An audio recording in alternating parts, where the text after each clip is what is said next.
Air Hujan, karya autor Neneng Susanti, episode ke-149. Selamat mendengarkan.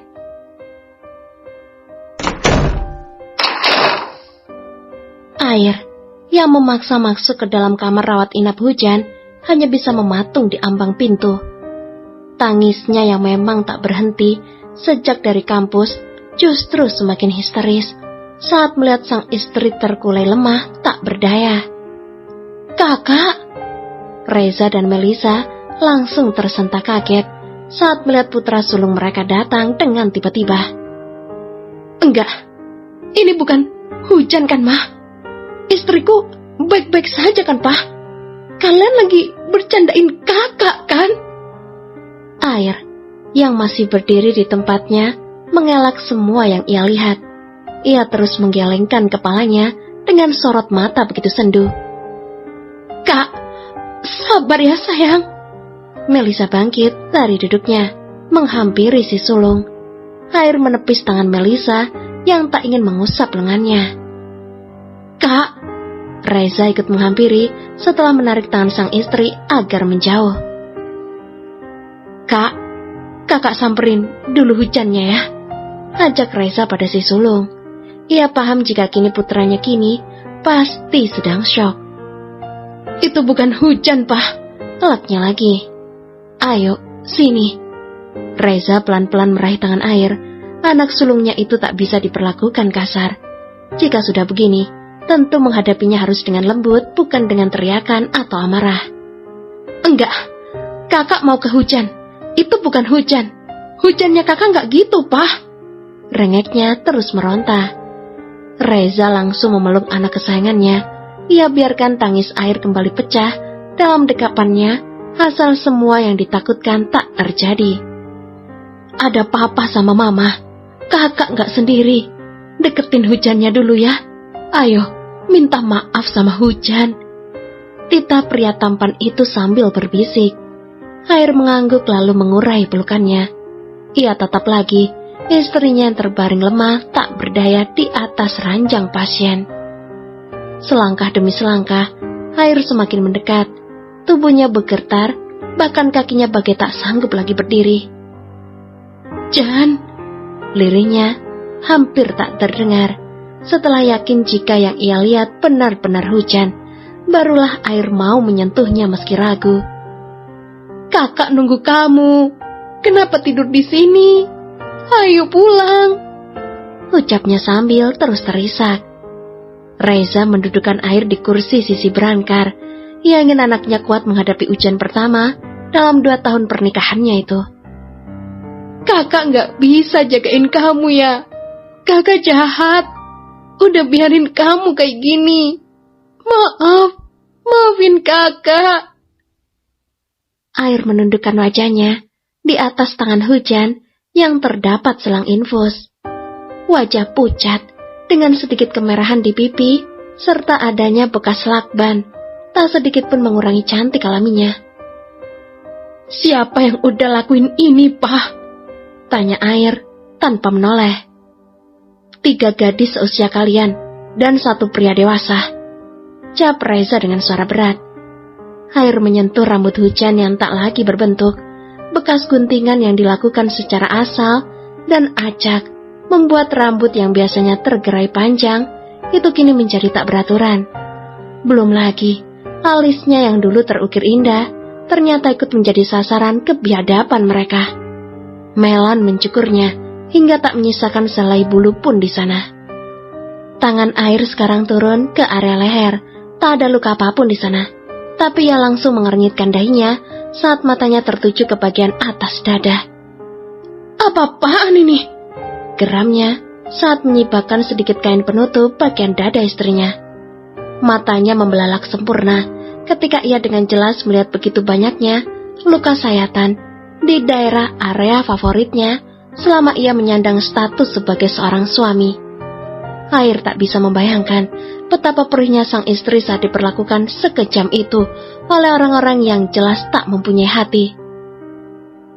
"Mah, sampai kayak gini?" Reza yang tadi menjauh saat Air menyibakkan selimut kini digantikan oleh Melisa yang mendekat. Mereka menyayat bagian dada Hujan dengan kater. Beruntung tak sampai infeksi, Kak. Jelas Melisa yang kembali menitikkan air mata. Apalagi yang mereka lakukan pada Hujan? Tanya Air semakin geram. Bahkan ia sudah mengepalkan tangannya. Mereka menyemprotkan cairan bubuk cabai di bagian sensitif Hujan. Itu yang kini jadi prioritas utama penyembuhan oleh tim dokter. Kakak mau kemana? Episode ke-150.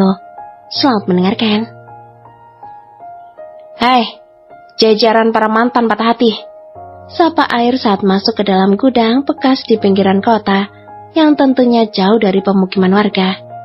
Vika, Melan dan Sarah menatap penuh amarah dan takut ke arah Air yang berdiri di hadapan mereka dengan tangan ia lipat di dada. Abang, ikut mereka kenapa kayak tolong gini sih? Protes Air saat memperhatikan 3 wanita di depannya itu. Lontong, Kak. Jelas Langit yang kesal karena ia diminta ikut oleh si sulung. Tapi lucu sih, kayak pocong masih dihidup sebelum dibungkus kain putih.